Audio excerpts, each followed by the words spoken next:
കർത്താവിൽ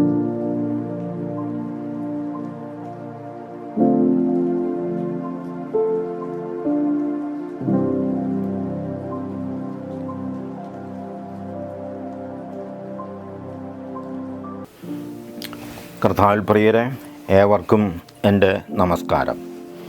നാം ഇന്ന് 23-ാം സങ്കീർത്തനത്തിൻ്റെ 4-ാം വാക്യത്തിലൂടെ ശാസനയല്ല പരിപാലനമാണ് അഭികാമ്യം എന്ന ചിന്തയുടെ ചുരുളഴിക്കാനാണ് ശ്രമിക്കുന്നത്.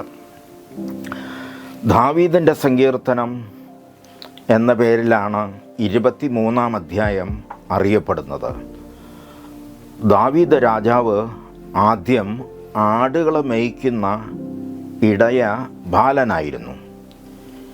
ഇടയനായിരുന്ന ദാവീദിൻ്റെ സ്വന്തം ജീവിത അനുഭവത്തിൻ്റെ വെളിച്ചത്തിലാണ് ഈ സങ്കീർത്തനത്തിൻ്റെ രചന നടത്തിയിരിക്കുന്നത്. അതുകൊണ്ട് തന്നെ ഈ സങ്കീർത്തനം ക്രൈസ്തവർക്ക് ഏറ്റവും പ്രധാനപ്പെട്ടതാണ്. ക്രിസ്ത്യാനികളുടെ നെഞ്ചോട് ചേർത്ത് വയ്ക്കുന്ന ബൈബിളിലെ പുസ്തകങ്ങളിൽ ഒന്നാണ് സങ്കീർത്തനങ്ങൾ. എല്ലാ എപ്പിസ്കോപ്പൽ സഭകളും അതിൽ തന്നെ നസ്രാണി ക്രിസ്ത്യാനികളും കൂടുതൽ വായിക്കുകയും ഉപയോഗിക്കുകയും ആശ്വാസം കണ്ടെത്തുകയും ചെയ്യുന്ന, യാത്രയ്ക്ക് മുൻപും പിൻപും ഏതൊരു പ്രവൃത്തികൾക്ക് മുന്നേയും വായിക്കാൻ ഉപയോഗിക്കുന്ന ഒരു പുസ്തകമാണ് ഈ സങ്കീർത്തനങ്ങൾ. ഈ സങ്കീർത്തനങ്ങൾക്ക് ഒരു വശ്യതയുണ്ട്. ദൈവജനത്തിൻ്റെ, ഇസ്രായേൽ ജനതയുടെ കഷ്ടതകളുടെ, അതുപോലെ പ്രതിസന്ധികളുടെ, അവരുടെ അടിമത്വത്തിൻ്റെ, അവരുടെ ജീവിതത്തിൻ്റെ ആവിഷ്കാരമായിട്ടാണ് ഇതിനെ നമുക്ക് കാണുവാനാകുക. അത് പാരായണം ചെയ്യുന്നവൻ്റെ കരളരിയിക്കുന്ന കഥയാണ്. അതുകൊണ്ടാണ് സങ്കീർത്തനങ്ങൾ ആശ്വാസത്തിൻ്റെ ഗീതമായി മാറിയത്. ആഫ്രിക്കൻ ജനതയുടെ സംഗീതങ്ങൾ ജനത്തെ കുളിരണിയിക്കുന്ന, ശ്രോതാക്കളെ ഏറെ സ്വാധീനിക്കുന്ന പാട്ടുകളാണ്. ആ ഗാനങ്ങളുടെ പ്രമേയങ്ങൾ ആഫ്രിക്കൻ ജനതയുടെ തിക്താനുഭവങ്ങളുടെയും നീറുന്ന വേദനകൾ ചാലിച്ച് ആലപിക്കുന്നത് കൊണ്ട് ആ സംഗീതത്തിന് ജീവനും ചൈതന്യവും അനുഭവപ്പെടാറുണ്ട്. അതുപോലെയാണ് ഇസ്രായേൽ ജനതയുടെ സങ്കീർത്തനങ്ങൾ യഹൂദന്മാർക്ക് കീർത്തനങ്ങളാണ്. ആ കീർത്തനങ്ങൾ പ്രതിഗാന രൂപത്തിലാണ് അവരുടെ ഗാനാലാപന രീതി. കഥ പറയുന്നത് പോലെയോ ചോദ്യോത്തരം പോലെയോ ആണ് അതിൻ്റെ രചനയും ചിട്ടപ്പെടുത്തലും. വടിയും കോലും എന്നെ ആശ്വസിപ്പിക്കുന്നു എന്നതാണ് നമ്മുടെ ചിന്താവാക്യം. ആശ്വസിപ്പിക്കുന്നത് എപ്പോഴാണ് എന്നുകൂടി മനനം ചെയ്യുമ്പോഴാണ് ആശ്വാസത്തിൻ്റെ പ്രസക്തി വർദ്ധിക്കുന്നത്. ആ വാക്യം തുടങ്ങുന്നത് ഇങ്ങനെയാണ്: കൂരിരുൾ താഴ്വരയിൽ കൂടി നടന്നാലും ഞാൻ ഒരു അനർത്ഥവും ഭയപ്പെടുകയില്ല. നീ എന്നോടുകൂടെ ഇരിക്കുന്നുവല്ലോ, നിന്റെ വടിയും കോലും എന്നെ ആശ്വസിപ്പിക്കുന്നു. ഇടയൻ ആടുകൾക്ക് മുൻപിൽ നടക്കുന്നവനാണ്. ആടുകൾക്ക് വഴി കാട്ടുന്നതിനും ധൈര്യം പകർന്നു കൊടുക്കുന്നതിനും അവയ്ക്ക് സംരക്ഷണം നൽകുന്നതിനും വേണ്ടിയാണ് ഇടയൻ എപ്പോഴും ആടുകൾക്ക് മുമ്പിലൂടെ നടക്കുന്നത്.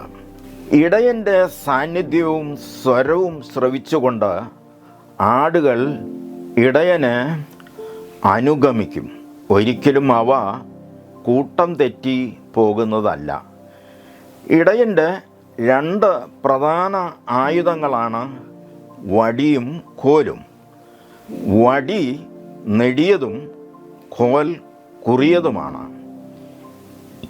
ഈ ഉപകരണങ്ങൾ കൊണ്ടാണ് ഇടയൻ ആടുകൾക്ക് സംരക്ഷണമേകുന്നത്. ഘോര വനാന്തരങ്ങളിലൂടെ കൂരിരുൾ നിറഞ്ഞ കാട്ടിലൂടെയാണ് ആടുകളും ഇടയനും സഞ്ചരിക്കുന്നത്.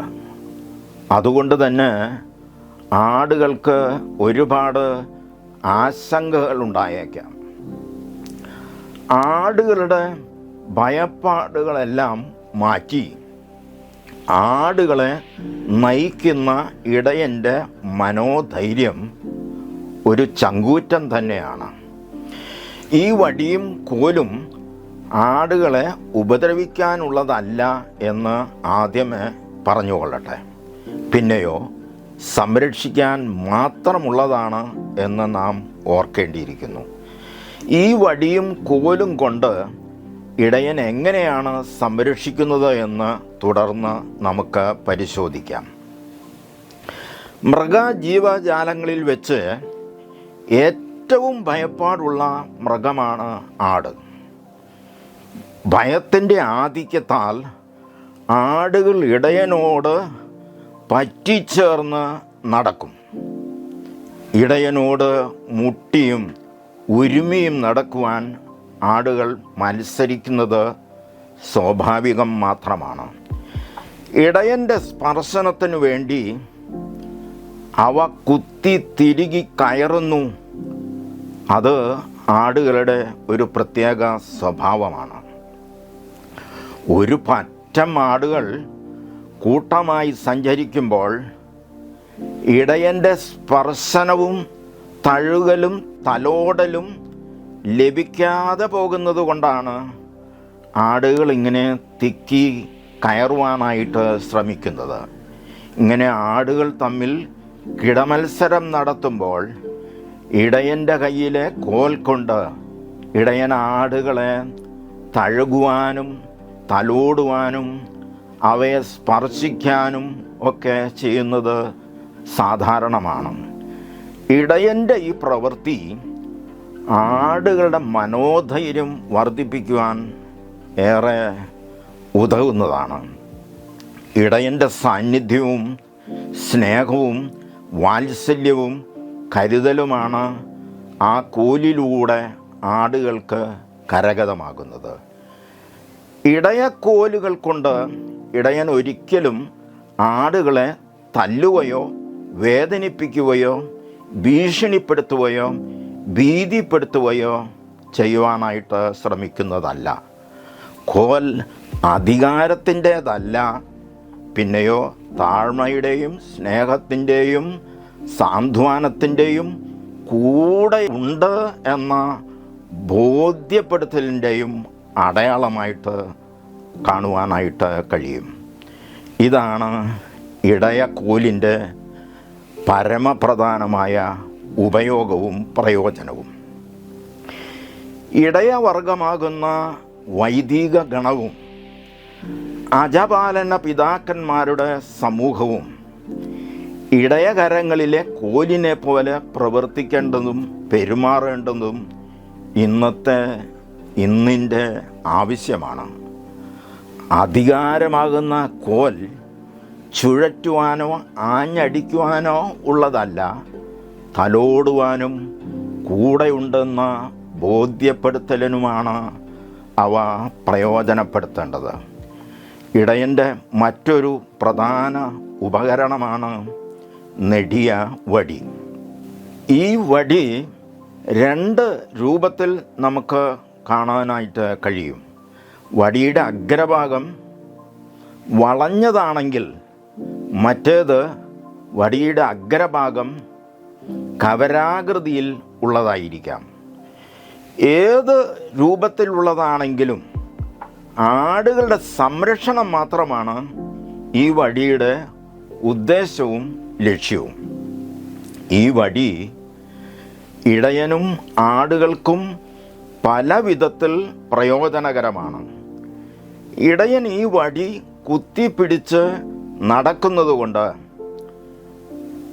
ഇടയന് ആയാസകരമായി സഞ്ചരിക്കുന്നതിനും ക്ഷീണമന്യേ നടക്കുന്നതിനും വളരെയേറെ ഉപകരിക്കുന്നതാണ്.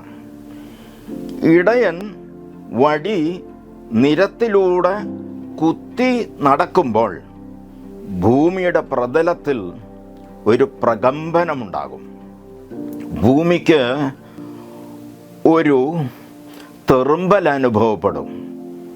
ഈ പ്രകമ്പനം നിമിത്തം ഇഴജാതികളും വന്യമൃഗങ്ങളും വഴിമാറി ഒഴിഞ്ഞു പോകുവാൻ ഇടയായിത്തീരും.